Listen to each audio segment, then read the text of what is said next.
Video, I'm going to show you how to design and create photobooth templates for Curator, pixbooth 2, all on your iPad.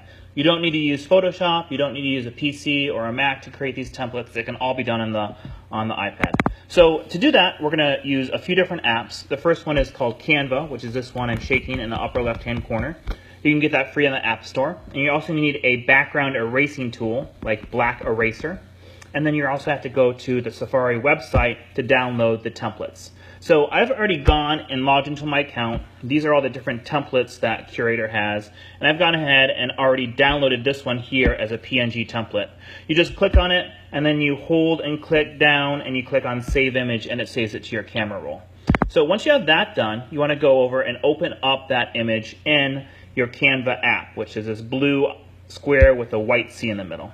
When you open up Canva, you want to go to your main design page here. And for some weird reason on the iPad, it won't let you select custom unless your iPad's in the vertical orientation. So I'm going to switch orientations, choose customs, and put in the correct dimensions, which are 1800 by 1200. And hit design. I'm going to switch that to landscape mode over here. Now it's letting me do it.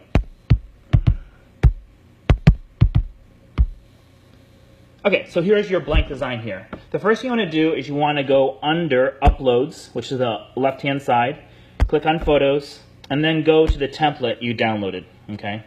So this is the one right here, and you notice that when it puts it in, it shrinks it down and centers it. I don't know why the app does that, but you need to basically expand it out by clicking on one of the corner drag handles and lining up exactly with the white canvas background. If you're off on this, then your design is going to be off. So make sure you double check and make sure that is lined up correctly. Next, we're going to just click on this and move it out of the way and add a background. So if you click on the backgrounds over here, there's lots of different backgrounds you can choose from. You can also download pictures and upload them to the app. You can go to free websites like pngtree.com or something like that. So I am just going to go through these backgrounds here. You can also buy these backgrounds at like $1 or something. They're pretty cheap, and it saves you a lot of time. So that's a nice feature here. So that's kind of a crazy one. Let's go with this one here, but I don't really like the color. This is like a salmon. I'm going to go and click on the color wheel. I want something more purple fuchsia color here. Okay, so we're going to do that. And next, we're going to go ahead and put in our template opening. So we're going to click on this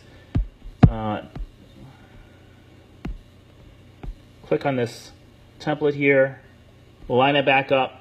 You have those snap to lines, so it's pretty easy to line up. Okay, so you can either do an overlay or a background. I prefer to work with overlays, so I'm going to go ahead and go to my search box up here. I'm going to type in rectangle, okay, to see what kind of rectangle shapes they have. And I have all these free ones over to the left here. So I want something with, let's say, this one here. Now I wanted this one, but it's a square layout, and you can't change the aspect ratio, so we can't do that one. Let's choose this octagon shape one here. Okay, so I'm going to take this, and I'm going to line it up with the top left and right sides. Then I'm going to click the drag handles down and the drag handles over. Sometimes it's a little bit tricky to do this with your fingers. Okay, so when you make this template opening, it always has to be the same size or smaller than the Curator template. If it's too big, then you're going to see the edges of the photo through the cutout. So I'm going to go ahead and do that. And I want to have a frame around this. I don't really like this color, though. Let's make it this purple. Okay, so we're going to go ahead and copy this.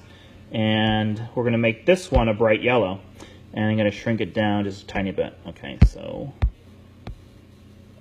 this. And it snaps right to the center there, okay? So we're going to go ahead and copy these two things to the other slides or openings.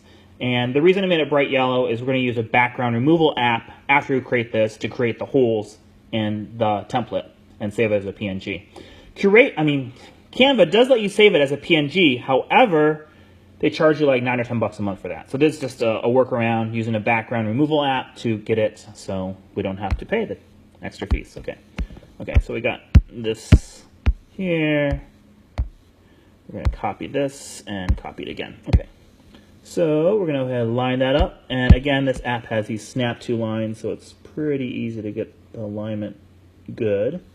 Okay, take this, and that is underneath that layer. So we want to move it up a layer, okay? And this yellow thing is also underneath, so we click on up layer here, and then that looks pretty darn nifty.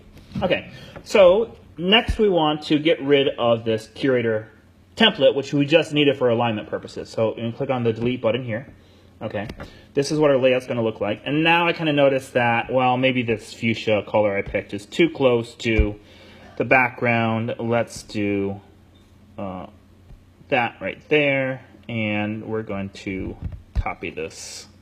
Okay, and then we're going to go over here and click on that color we just did, and over here change the color to that as well.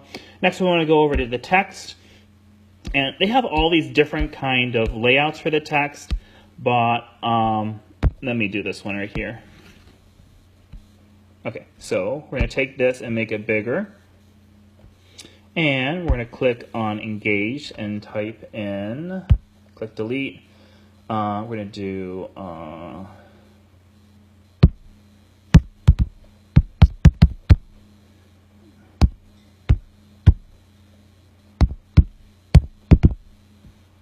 okay, Jennifer and Matt, but it's still too small, so we're going to pick a bigger font, bigger than 120, 144. I wonder if we can manually add in the size. I don't think you can. I think that's as big as it gets, okay? So then we're going to move down this little date thing, and we're going to click on this and delete this, and we're going to type in a date, to 10-10-18. Okay, and then we're going to make this bigger. Let's do 36. No, that's not really big enough either. 88 looks good. Okay, obviously that's not the most beautiful font, so let's try a different font here. Roboto. It's not that pretty, so I want something that's bold, yeah, italicized. This might work, and we're gonna, certain fonts you can italicize, certain ones you can't. Okay, well,